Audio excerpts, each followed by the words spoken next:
If listening to Unforgotten has inspired you to create your own podcast, you're in luck. With Spotify for Podcasters, you can make your own podcast and share it with the world. And the Spotify platform makes it super easy to get started. With Spotify for Podcasters, you can record and edit podcasts right from your phone or computer. So no matter where you are when an idea hits, you're ready to start recording. Spotify for Podcasters makes it easy to distribute your podcast to Spotify and everywhere else podcasts are heard. Plus, you can do video podcasts and engage with fans through Q&A and polls. You can even earn money in a variety of ways, including ads and podcast subscriptions. And best of all, it's free. Download the Spotify for Podcasters app or go to www.spotify.com/podcasters and sign up for your free account to start recording and sharing your podcast with the world. This week on Unforgotten. This year marks 43 years since Carla Rebecca Corley was abducted from her home, and Carla didn't call Kat like she usually did. That's a lot of things to be knocked over for nobody to hear it. Rumors began to surface that a group of men had kidnapped her and then returned her to her mother. It sounds like he's trying to make sure that they know that he's onto him. Charles Braswell Pridgen, better known as Dusty to his friend. Dusty had gone over to Mike's apartment. There she found Mike and his friend Dusty both shot. Someone called in to Crime Stopper had been out with a person that he says committed the murder. And never called back. On December 30th, 2021, Michael Richard was found shot to death inside a yellow Hyundai Sonata. He had amassed a pretty dedicated following by live streaming his nighttime adventures. It's a noticeable car. You would see it.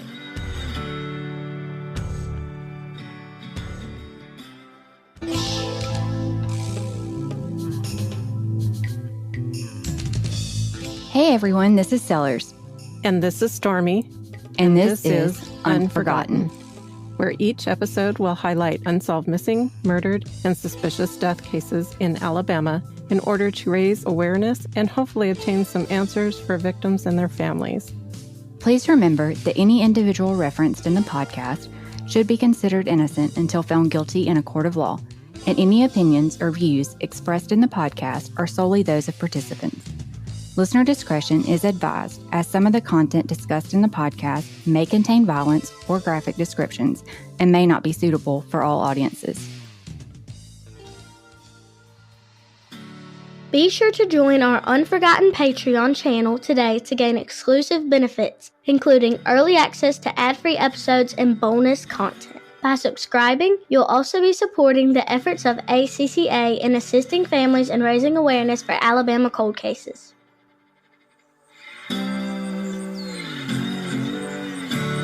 And now for episode 22.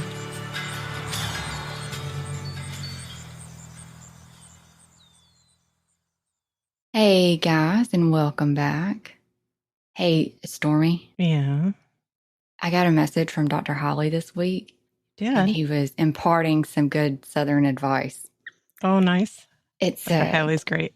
He is. It said, if you ever get lost in the woods in the South, find a possum and follow it. You'll be in the middle of the road in no time. Oh, what great advice. That's awesome. I said, well, that's accurate. Yeah. I'm going to remember that. That might work here too. I know. He's always sending some good life advice like that. Next time you talk to him, you have to say hello for me. I will. Or if he's listening, hi, Dr. Hiley. I know. I'm going to tell him, hey, I used your life advice this week. Yeah. Awesome. So this week we're moving into Jefferson County, which means we're a little bit over halfway through the Alabama counties. There's 67 in total. That's crazy. I know. It's hard to believe we've made it this far. I know we've skipped a few because we didn't have cases from those counties. Don't worry. We'll go back and get those. Yeah. And I'm sure that there will be plenty by the time we get all the way to the end. I know. The list just keeps growing. It does. And I feel bad when I realize, oh no, we missed a county. Mm-hmm. Yeah. We do try to go, when we realize that we don't have a county on the list, we do try to check and see if there's any cases that are out there to kind of fill in that county on the way. But we also didn't want to miss the names that we already have on our list or prolong those getting the attention because they were sent to us first. Right. So we promise we're not putting anybody off. We're just trying to do this in the most efficient way we can. Right. And, there's a couple of counties that we have so many people in already. Jefferson being one of them. Yep. That's what I was about to say. Jefferson is one of those. Yep. So I think Montgomery and Mobile are two other ones. Yep. We have a lot there. So we're going to do an extra episode in those counties, right? Yeah, just to make sure that we kind of get as much attention on those cases as we can, because we do have so many. It makes sense to kind of spend a little bit extra time. Yep. And we've done that before anyway. Mm-hmm. But I don't think this is one of those things where we can just hit a county a week and be done, just because I feel like we would be missing so many people. Yeah. And by the time we went back around a number of times, we still wouldn't be to the end of their lists. Right. So. And Jefferson County, actually, it's 37th in the alphabetical list, but it's number 1 in terms of size and population. It's the biggest county in Alabama. Right. It's huge, actually. And it's been in the news quite a bit lately with Birmingham. That it has. We're just going to not talk about that. But we don't need any soapboxes today. Is that what you're saying? Nope. Exactly. Jefferson County is a captivating blend of natural wonders and a vibrant city life. Whether you're an adventurous explorer or a leisure seeker, there's something special for everyone. The bustling city of Birmingham pulses with life and energy, offering a myriad of opportunities for work and play. From the towering buildings that scrape the sky to the cozy cafes nestled in its streets, Birmingham is a city that never sleeps. For a more tranquil escape, dip your toes in the cool, refreshing waters of one of the peaceful lakes or meandering rivers. Or, if you're feeling a little more adventurous, take a hike along the scenic trails or get out on the water for skiing, wakeboarding, or tubing. Which is what we're going to do later today. That sounds like great fun. But the heart of Jefferson County is its people. With the largest population in Alabama, as Sellers just mentioned, over 650,000 residents, you'll find a diverse and welcoming community that adds charm and character to every corner of the county. Birmingham, the largest city in Jefferson County, has long been a vital economic center for Alabama. It's also home to the well-known University of Alabama Birmingham Hospital, or UAB, one of the largest and most comprehensive academic medical centers in the southeastern U.S. They are phenomenal. Yeah. For some reason, I feel like we've mentioned them before, but I cannot remember where. We have, but I don't remember why we mentioned them, but we've talked about them before. Yeah. Now I got to search my brain after we're done. Try to figure out where. Mm-hmm. Yep. With major highways, including I-65, I-20, I-59, and Highway 280, all the biggies. Jefferson County. Oh, yeah. Yeah. Jefferson County is an economic, cultural, and educational powerhouse for the state of Alabama. This year... Still, we keep talking about all these places. Sorry to interrupt, but I keep hearing all these places, and I'm thinking, I don't talk a lot about where I'm from, but I really want to go to Alabama to see all these places. It hadn't turned you off yet?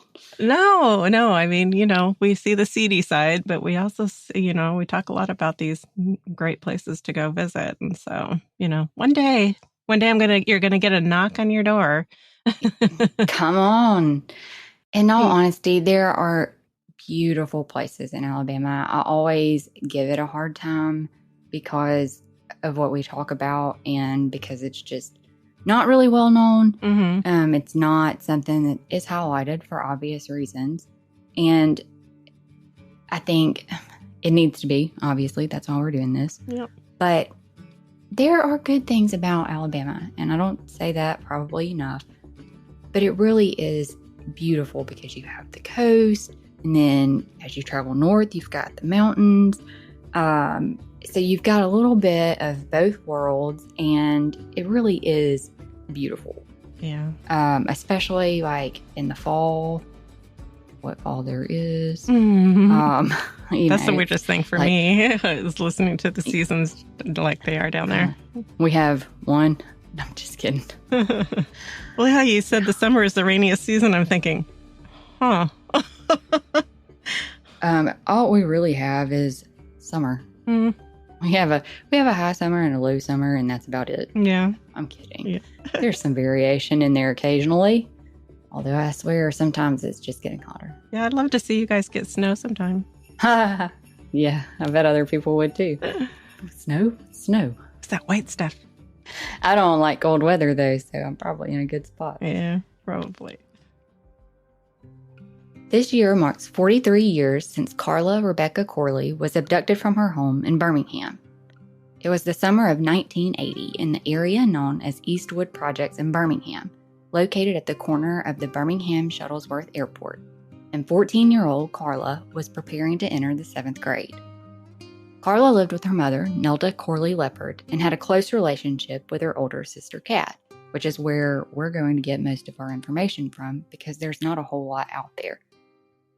Kat had moved out of the home by the time Carla was a teenager, but according to a 2012 WBRC interview with Kat, the two sisters had a routine of talking to each other every day at the same time, and they just kind of, what I imagine, caught up on each other's day and what they've been up to. Right. And actually really they did that. Yeah. It's wonderful when siblings can do that as a habit from almost the get-go and just something that they always do. Some people do it all their lives. And one thing that I wasn't sure, because I don't think they mentioned it in that interview, I didn't see it, was exactly what the age difference was between Kat and Carla. To know if she was significantly older than Carla when she moved out. Was she in her late teenagers, early 20s?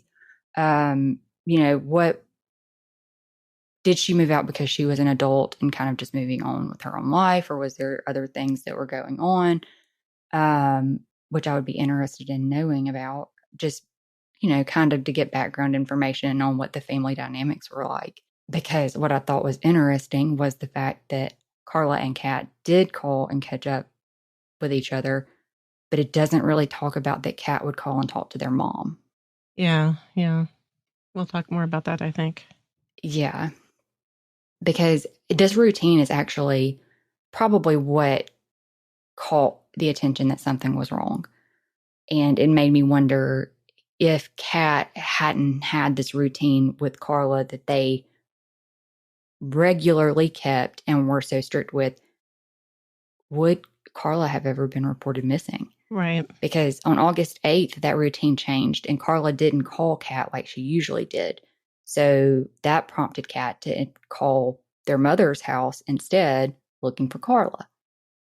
And what Kat told WBRC was that she was told Carla was at a friend's house. Huh. But what she didn't say was that their mother told her Carla was at a friend's house. So I would like to know who answered the phone also. That could just be one of those things that's kind of implied that their mother told her that. But it just said, I called and I was told she wasn't there. She was at a friend's house. But that doesn't say that their mother was the one that told her that. Sure. We do hear that a lot. People don't realize they take what they've heard as gospel, so to say, especially when they're relaying a story. You think it's them that knew that, and I found that it's very important to, clarify. So, who told you that, was that something you heard directly from so-and-so, or did you hear that through, another person, or, did you witness it, or did you just hear about it, Carla didn't call Kat the next day or the next day. And she wasn't available when Kat called their mother's house because Carla wasn't calling her. She was still trying to get in touch with her. So on the 4th day, on August 12th, Kat contacted Birmingham Police Department and met a detective at her mother's home. And the situation took an even more bizarre twist. Nelda told the detective that she and Carla had washed some dishes, and then she left Carla watching TV and went to bed. A few hours later, the sound of the TV going off the air woke her up, so she went into the room she left Carla in to check on her. She found chairs overturned, a soda bottle overturned, and the door to their home wide open. Carla's shoes were still there, but there was no sign of Carla anywhere. Can I just say something here? This is something that you and I have talked about before we started this, is that's a lot of things to be knocked over for nobody to hear it. But yet the TV going off the air did. Especially if they can hear the TV. Yeah. Yeah. So that bothers me a bit. And if you think about this was a housing project, so you don't imagine that the houses were very big. Mm-hmm. And I'm not sure. I tried to find some information on the housing project. So it was a housing project and then it kind of changed. And I don't think it's there anymore. So I didn't really see anything describing how it was set up. So I don't know if it was like a duplex. I think it was, because there was an article unrelated to this about a man. It was an African-American man who had moved into or was trying to move into the housing projects. And he had not fully moved in yet when he was met by a group of men threatening him about moving in. It was a group of white men. And he had not completely moved all his stuff in. So he had went to his previous place where he was living to get the rest of his stuff. And I'd have to go back and read it, but he stopped to talk to the rental agency about the issues he was having with this group of men that had approached him when he was moving in.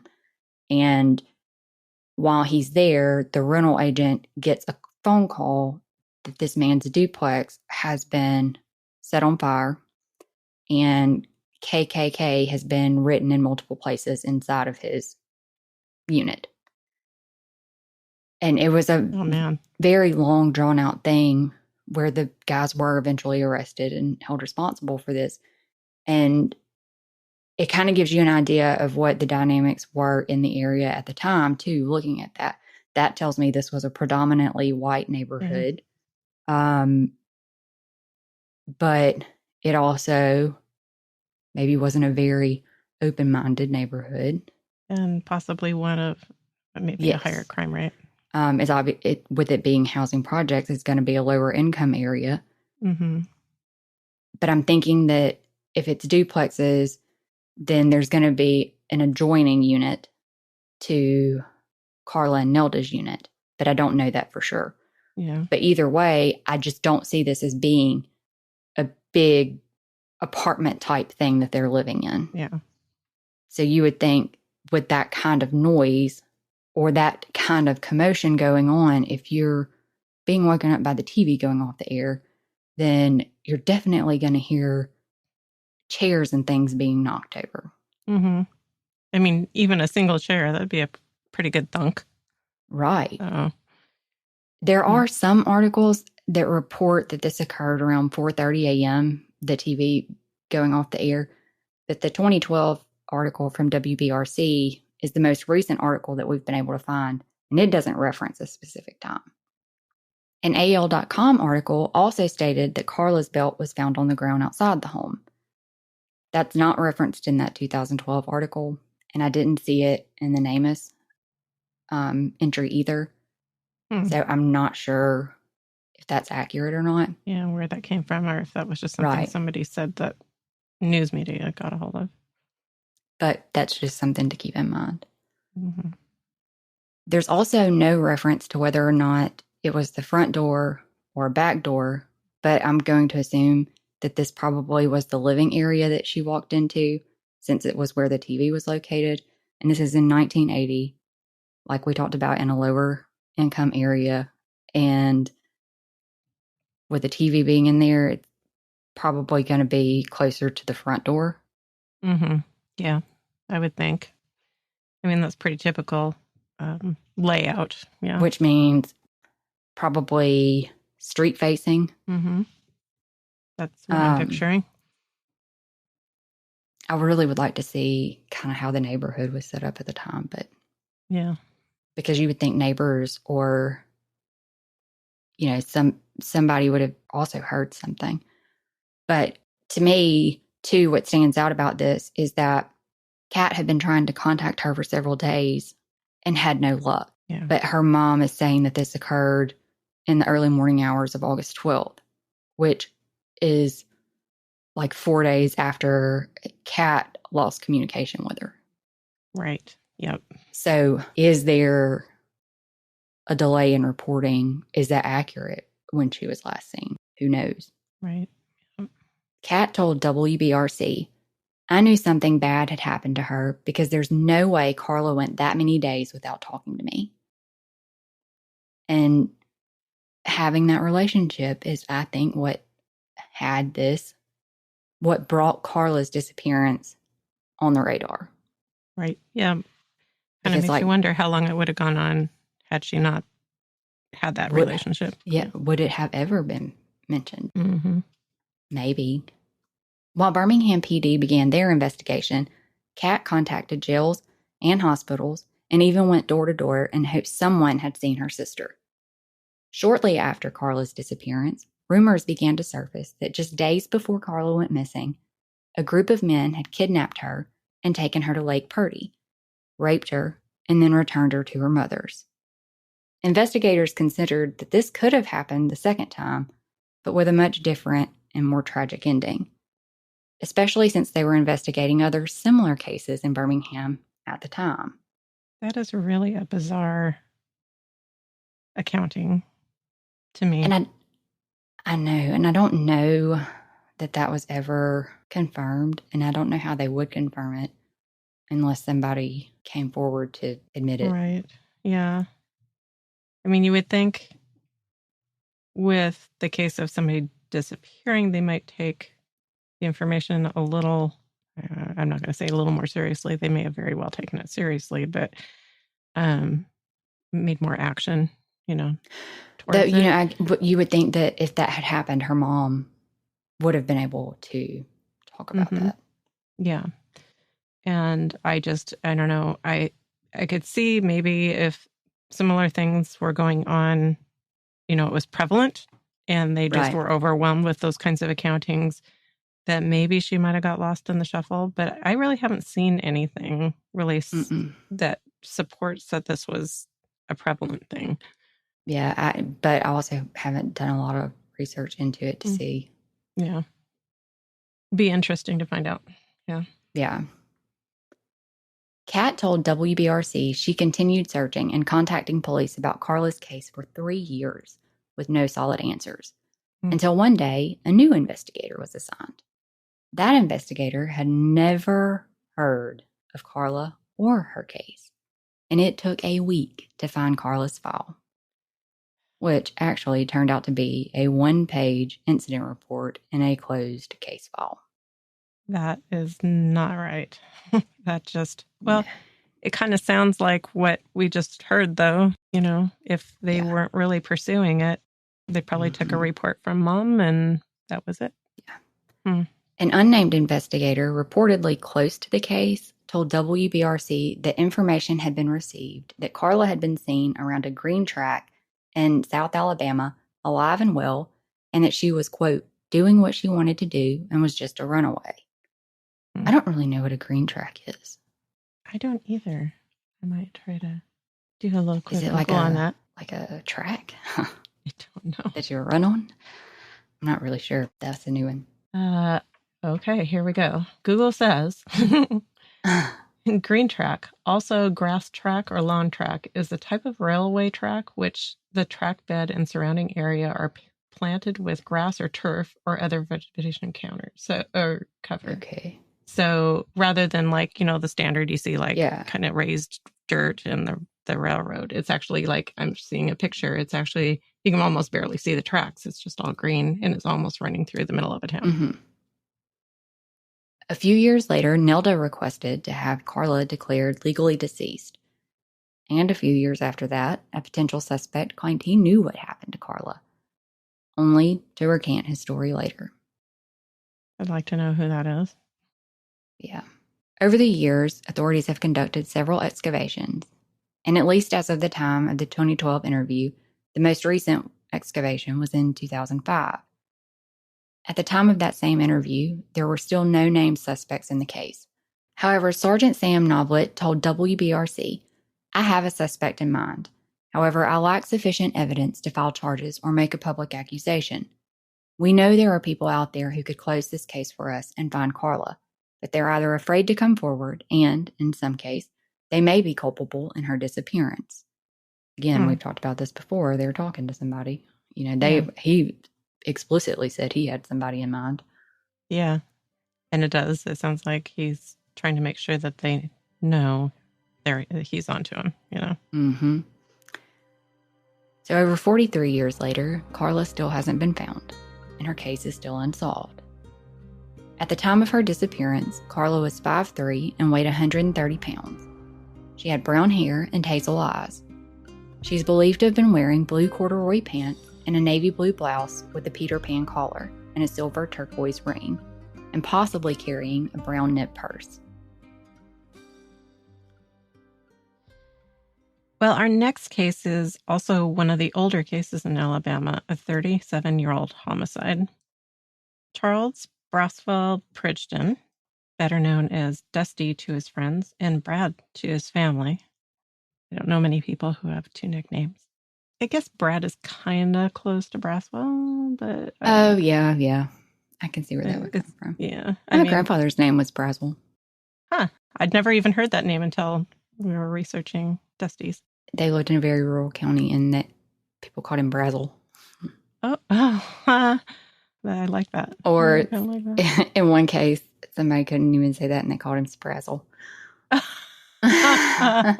Oh my gosh. It's funny how names or things like that will evolve. It's almost like telephone. Yeah, it was a joke. People call him Spraz. Mm-hmm. So Dusty was 30 years old at the time of this terrible murder, and he was one day shy of his 31st birthday. The details are limited, at least in part, to the age of the case. We found only 2 articles, one in the Birmingham Post-Herald on July 3rd of 1986, 2 weeks after the incident, and one in the Birmingham News dated October 10th, 2008, and that was shared with us by his daughter, Melissa Deason. But we did get a little background about Dusty from Melissa, Laura Pridgen, his sister, and of course his mother also. So here's a little bit about Dusty. He was born on June 20th in 1955 in a place called Jeff, Georgia.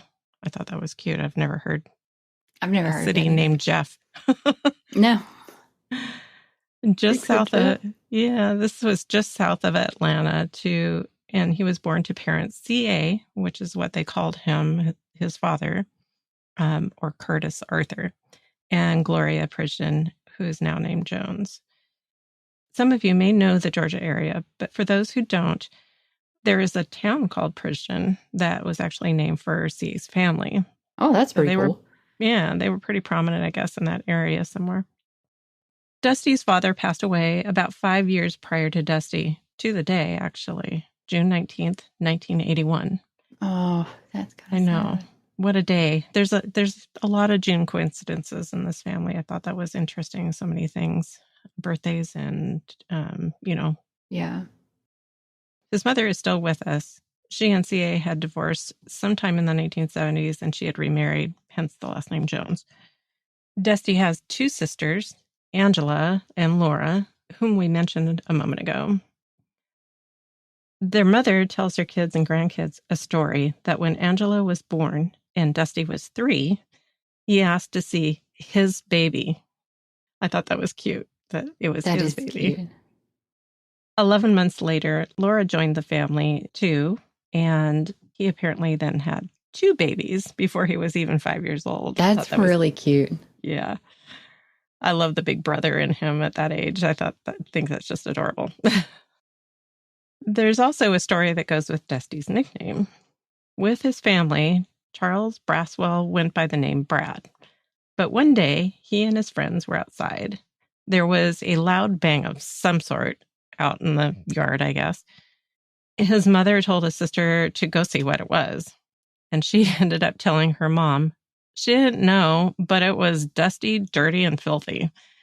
So apparently his friends must have thought that was funny, and it stuck. So he was dusty going forward. That is hilarious. I guess that explains where that came from. Yeah. I thought maybe, I don't know. Who knows why people are called some of their nicknames. Sometimes it's just a random thing, but I guess that is kind of random. It's just very funny to me. It is funny. I could just see this sister coming back and saying, I don't know, but it was dusty, dirty, and filthy. Can you imagine? What a cute story. Dusty did get married, and he had 2 children with his wife, Carol. However, this is the start of some of the interesting information that we heard. Carol, he had told only a couple of days before this incident happened with him that he was planning to divorce her. And I don't think there's much I can elaborate on that, but it's just a point to, note. Kind of things that were going on. Things that are in his life, yeah. Back to the terrible day, though, when everything changed for Dusty and his family. Dusty had a friend he knew from a young age named Mike Donnelly, who also went by the nickname Mad Dog. I think that's funny because I picture Mad Dog as this like great big burly guy with a beard and like redheaded and kind of like what's that cartoon with the big chicken, and I can't think of what it's called. You know what I'm talking about? It's a very old cartoon. Yes. The big chicken dude and the guy that always is mad. And I cannot think of it right now. Longhorn something. Yes. Oh, is it Foghorn Leghorn or something like that? Something like that, yeah. Anyway, they both were into motorcycles. And that makes kind of sense with Mad Dog, I guess. Mad Dog. That's actually what I pictured. It was like a biker person. Yeah. Gloria mentioned that Dusty even had a motorcycle that he intended on restoring, but never got the chance to. I think that would have been really cool for him. It sounded like it might have been like a really old type of motorcycle, but she didn't really elaborate on what it was. But I thought that was neat. Probably would have been a good project. Yeah. So on June 19th, 1986, Dusty had gone over to Mike's apartment on 10th Avenue South in the Lakewood area. According to news articles, Mike's apartment manager heard what they say was 5 shots around 9 p.m. on the 19th, but thought it was just kids shooting off fireworks or something. The following day, she noted that Mike's car was still there when he normally would be at work, so she must have known him a little bit, and heard the dog whining in the apartment. She contacted the police while another tenant she had taken with her knocked on the unlocked door, and then they went in. There she found Mike and his friend Dusty both shot, and soon they were confirmed to be deceased. So was the door... I can't even imagine walking into that scene. No, I guess they knocked on the door and then just like nobody answered. So they tried the door and that's how they found out that it was unlocked, I guess. There's a little bit more to that. And, the timing of it, I am anxious to see some paperwork on it, to see when like the police report was taken. The family mentions that it was a very warm day and that they had been there a while. And so there was some confusion whether it had been 1 or 2 days, but the counting says the next day. Yeah. So I don't know if the witnesses were off a day or if, I don't know. I don't know what the deal is. Right. And it doesn't mention, I think in one place, I think one of the articles says screen door and the other one just says door. So I'm not sure if, I'm not sure how that all unfolded. She was also the apartment manager, so she could have had a key, Right. So, yeah. Well, it was unlocked is what it says. So yeah. So who knows? The 2008 article states that Mike was sprawled across the couch, legs hanging off, and Dusty was on the floor under Mike's feet. It states that it doesn't appear there was much of a struggle. However, this may not be accurate. The earlier article in July of 86, they noted that they were shot from behind. But according to the autopsy report that we're supposed to be getting soon, hopefully, there seems to be a different picture.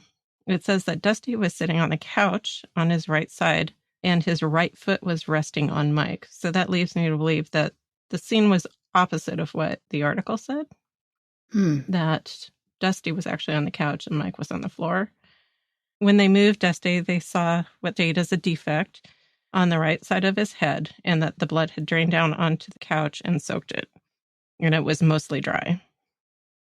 So that's another thing that I'm finding curious, that it was mostly dry. So I don't know how long it takes for that to happen. Yeah. They said that they removed a bullet from the base of his skull. So back to possibly he was shot from behind, but there's a defect on the side of his head. So not sure how that kind of panned out. And the base. Mm-hmm. So I don't know if that means there was 2 shots or, or where the angle was downward. I don't know. I don't want to get too graphic, but Sorry, I'm just thinking. Mm-hmm. Another one of these. How did this happen that way? I'm like, this is kind of odd. It's an interesting, yeah. The family relayed that they believe Mike was shot in the front and kicked over and shot several times. And where this came from, we're not really sure. Melissa mentioned that it was just something that she had heard probably from her mother and her aunt over the years. So I'm not really sure where that originated, and I might follow up with Laura and see if they she have a copy of the autopsy report. They do. Yeah, okay. She was. I haven't actually seen it in the email yet, but she was going to try to either scan it or take a picture of it and send it to us. Okay. So she hasn't done that yet, but I'm hoping that she'll do that soon. But yeah, she kind of read from it, and that's, the basics, what was said, but I really would like to see the whole thing in context. Yeah. It's possible there wasn't a struggle, but from this information, it does seem pretty targeted. The assault seemed pretty targeted. Right. And I guess, too, it didn't look like there was a struggle in the apartment. Like, nothing looked like it was missing. It's just nothing was like stolen. Somebody came in and shot them. So that makes you think, okay, well, if there was nothing apparent missing, then, which sometimes I wonder, how would you know? Yeah. If you don't know it was in the apartment to begin with. But it makes you think, well, robbery wasn't a motivation. Well, and that's, what everybody kind of said. Formally, that robbery was ruled out as a motive according to what they were told from law enforcement in the beginning. Like you said, it's hard to know if anybody would know if something was missing. There was mention that the apartment they lived in, or that Mike lived in, wasn't, wasn't tidy by any means. So, it could be they didn't even know if something was taken. Right. But, their wallets were there and that sort of thing. So you would think that they would have taken those items if they were really robbing them. It is known that there was some drug use that happened in Mike's life. And Dusty wasn't an angel. We can't say that he was in the same place in life with Mike, but it didn't seem so from what we've been told by the family. I think they, would be readily admitting that, he probably did some drugs. I know that one of them mentioned that he did use marijuana, but it sounded like Mike was maybe a little heavier into it. It's worth mentioning, that those circumstances, because that's a risk factor in homicide cases. Also in the articles, another tenant in the apartments had also told police that she had heard what sounded like 5 shots the night before and went to the window seeing a white male about 5'10" or 6 feet tall. And side note here, I'm not really sure how far she was from this person, because that would be kind of hard to tell from a distance, I think. But I guess she's trying to say that he was average to above average height, maybe. He was leaving from the direction of Mike's apartment and got into a large car near the dumpster and left. Well, this is interesting, but the sighting does kind of fall in line with the primary reason of the 2008 article. Because apparently back in 1986, someone called into Crime Stoppers hotline and stated that they had been out drinking with a person that he says committed the murders. After they had been drinking, they went to the apartments. He was sitting in the car waiting for his companion when he heard the gunshots and then got out of the car and ran away from the scene because he was freaked out by it. So he didn't know what they... Well, I don't think it didn't sound like he knew why they were there. Or if he knew why they were there, wasn't anticipating anything like this. Mm-hmm. The person didn't leave his name. Of course, he called into Crime Stoppers, so he was giving an anonymous tip. Yeah. Mm-hmm. And it seemed like the investigation went nowhere. I don't know how much more information, of course, because they aren't going to reveal everything that he said. Right. So it didn't sound like maybe that they gave a name, because I think they would have followed up more if there was actually a name. I think he kind of said a little bit and then just kind of was a little scared and left what he could, and then, never called back. And never, yeah, that's what I was going to say, never called back, right? I remember reading that at some point. Right. Side note, Gloria, Dusty's mom, mentioned there was a bar, kitty corner or across the street from the apartments that was very loud and busy. We were talking about, the noise and how more people wouldn't have heard that because apartments are usually close together. Yeah. But she says that it's possible because the bar was really loud. Maybe it was just muffling, making any noise. Noise might have just changed what they thought they heard. I mean, I guess if you were inside the bar, then maybe you wouldn't necessarily hear it. Or even, like nearby, like if you were like outside and it just kind of, everything was kind of mixed together. Yeah. So maybe this caused issues with people hearing the shooting, but I'm kind of wondering, as an aside, if it wasn't a quick way to hide until this witness knew he had the coast was clear. Right.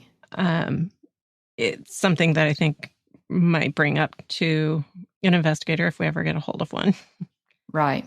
Yeah. Just to see if they ever had any luck tracking down whoever that was. Because I could totally see if he was running away quick and trying to get out, out of the area, but quick, it'd be hard to just run on foot somewhere without being noticed. So maybe running across to a busy bar would be easy to kind of hide in plain sight. Yeah. And you would almost think that if he knew what happened, then he probably would be in some kind of state of shock for a little while too. Yeah. And there'd be some nerves associated with that. And anybody who potentially came in contact with this witness would also have noticed some like jitteriness or nervousness. That's exactly what I was thinking.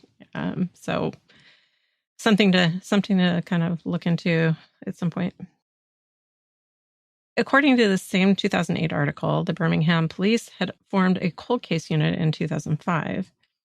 In 2008, when this article was written, Dusty's murderer was one of the cases that they felt at the time was very solvable based on what they had.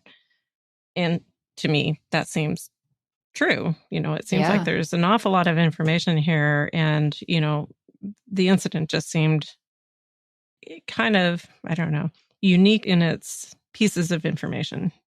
And it's a populated area. Yeah. Yeah. And with the bar across the street, aside from the muffling of the noise, there could have been witnesses too. They could have seen people leaving the scene. They could have seen the car leaving the scene.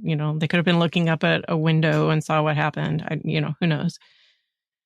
So, because they thought it was solvable, they pleaded with the public in the article, with the anonymous caller specifically, to please come forward so they could get more information. However, it just appears that the silent witness never came forward. So it seems, as far as the Pridgen family knows, there has been no further developments. They've tried multiple times to get an update from the Birmingham cold case unit without an update, really. We have left 2 messages as well with the Birmingham Police Department with no response yet. However, his daughter, Melissa, was talking with me, and she had left a message right after we talked with the Birmingham cold case unit. And we are pleased to hear that Detective Ross contacted her back. I was super happy to hear that because it was fast. Yeah, it was. I mean, it was like pretty almost immediately after she messaged him that he responded to her. And so he's going to pull all the records for the case from storage. Apparently it's in a, separate building in storage, and it's all hard copies. That's what happens when you got an older case, I guess. Yeah. And then he's going to review that and get back to her, as soon as he's able. I think when you guys are listening to this out there, it'll probably be about the time he's pulling the case. So I'm not sure how soon that will all take place. Hopefully we'll have some sort of an update soon. It would be at least to know that he's gone through it. Yeah. Dusty's family has had so many wonderful things to say about Dusty and remember about him. He has 2 namesakes as well. His son, so Melissa had a brother, Dustin. So that's kind of named after Dusty, even though that's not his official name, who was 2 years old at the time his dad passed away.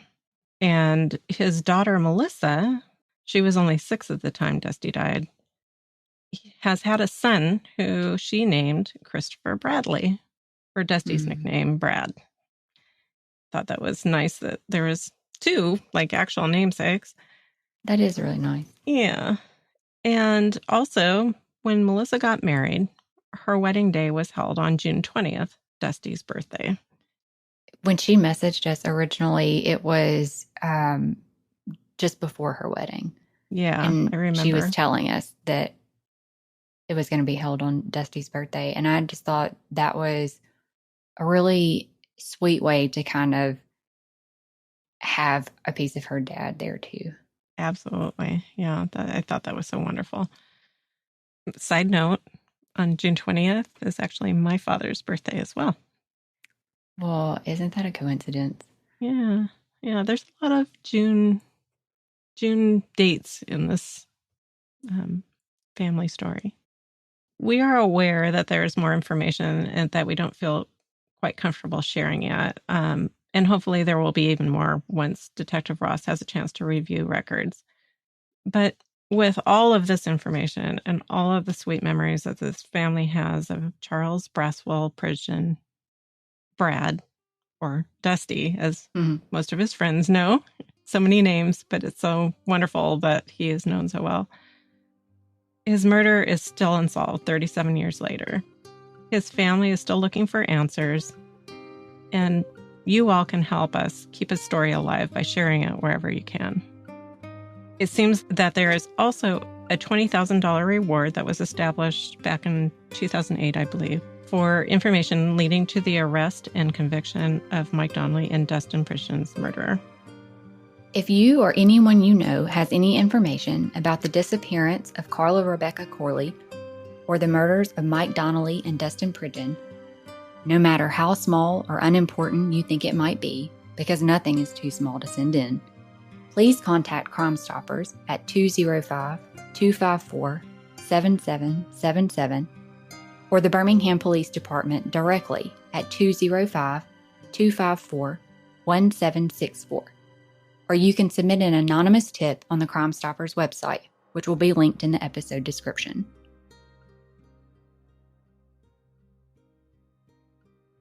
For our last case, we're stepping into a more recent time period. On December 30th, 2021, 46-year-old Michael Richard was found shot to death inside a yellow Hyundai Sonata, loaned to him while his own vehicle was being repaired.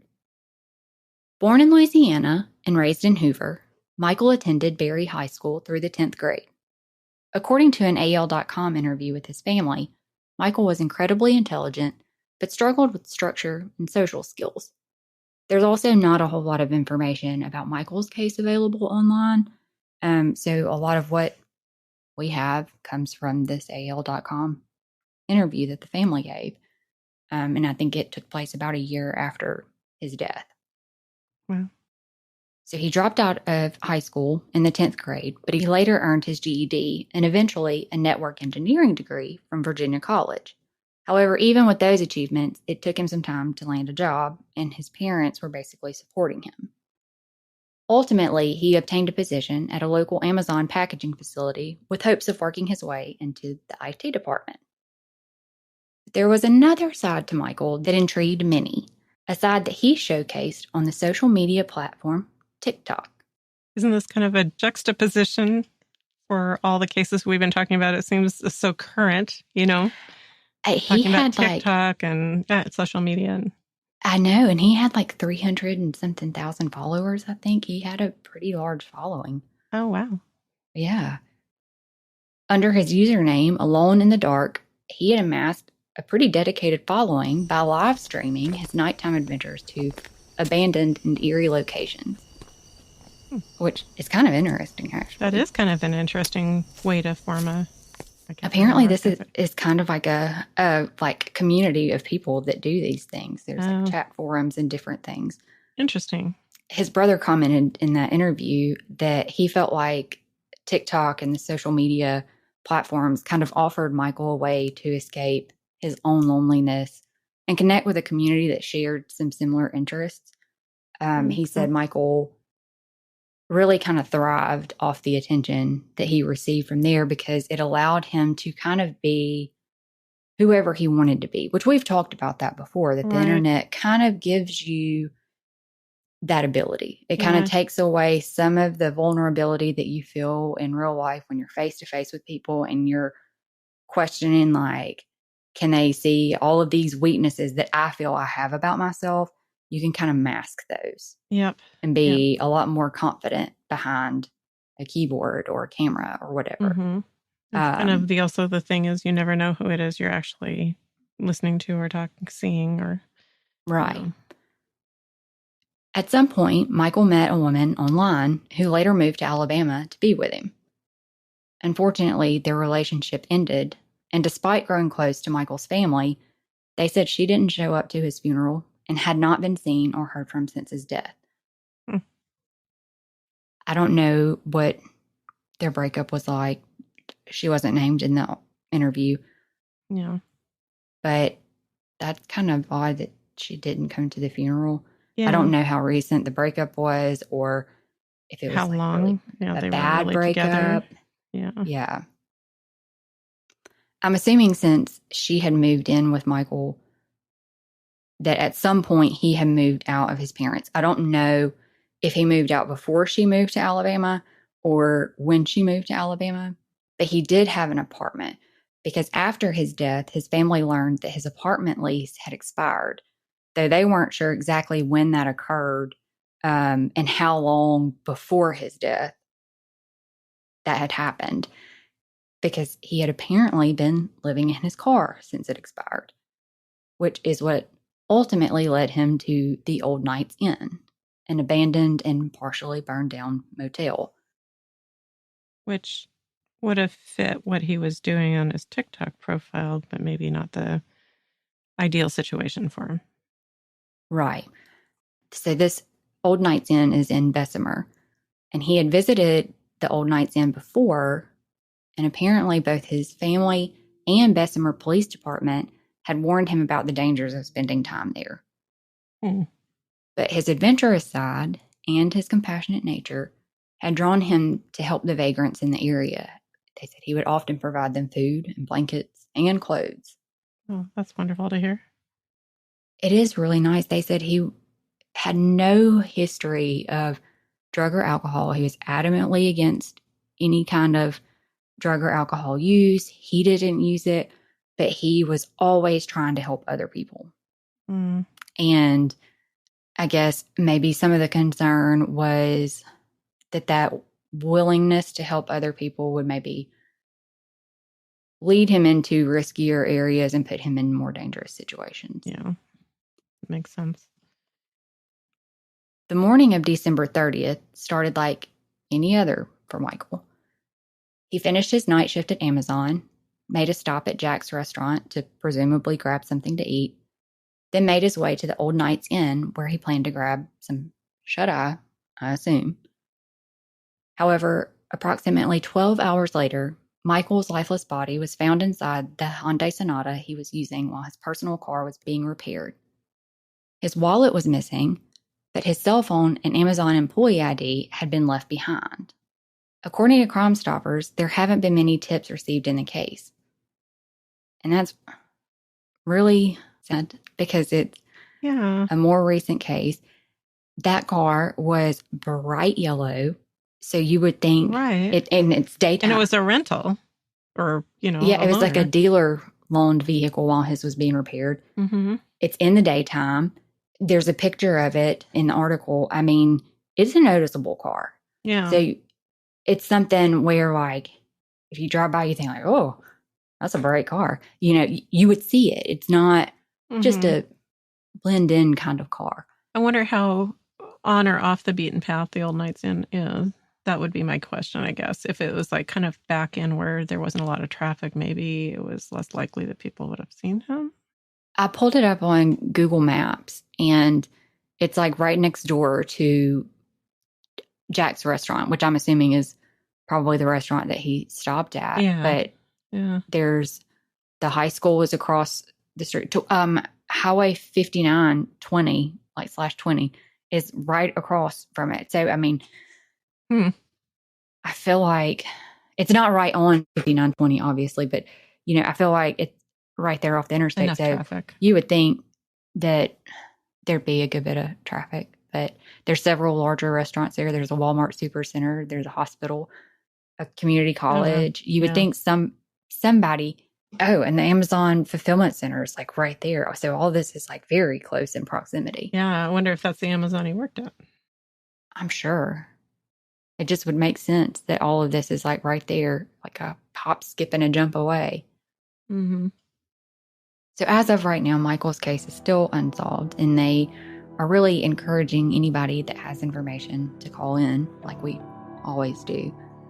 So if you have any information on Michael Richards' death, please contact Bessemer Police Department at 205-425-2411, their tip line at 205-428-3541, or you can contact Crime Stoppers at 205-254-7777. You can also submit an anonymous tip on the Crime Stoppers website, which will be linked in the episode description. Since Alabama Cold Case Advocacy's creation, we have dedicated innumerable hours to researching and networking in an effort to provide the largest platform we can to the cases we share. We shoulder all associated expenses with Alabama Cold Case Advocacy out of our own pocket, including the subscription fees for researching and production of the Unforgotten podcast to provide a cost-free avenue for the victims' families of those cases. We hope you will join in our efforts to raise awareness of Alabama's missing and murdered and support these families who have been forced to carry the immeasurable loss of their loved ones and the fight for answers. If you appreciate our mission and you are inspired to make a donation, your extra support will enable the ACCA to continue our research, share the cold cases, and help those families know that they are also unforgotten. Unforgotten is an Alabama cold case advocacy podcast recorded in conjunction with Riverside FM, hosted and distributed by Spotify for podcasters, available on your favorite podcast platform. Intro music for the show was created by Principles of Uncertainty, who also mixed and mastered this episode. Content and production is by Sellers Stormy. Artwork by Sellers. Credits for music, sound clips, special mentions, and any source referenced in our podcast can be found in each episode's description. We hope you will join us on all the major social media sites and continue to raise awareness of our Alabama cold cases. Until next time, thank you for listening, and remember, justice may be delayed, but the victims and their families remain unforgotten.